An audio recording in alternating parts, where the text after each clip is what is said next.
Hello YouTube. Today I'll be teaching you how to open a padlock.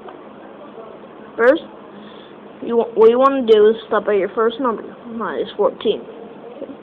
You want to turn it right, which is clockwise. Right.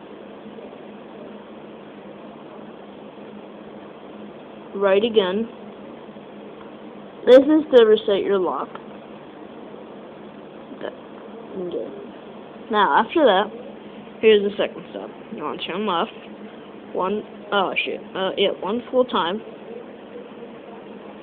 And then skip that number. And then find your second number. Mine is 28. Then you want to go right again. So it's right, left, right. Then you want to go to number 6. Okay? Then that should open your lock. Opens mine. You must know the combination. So, okay. And then you can't just push it in lightly, or else it'll be vulnerable.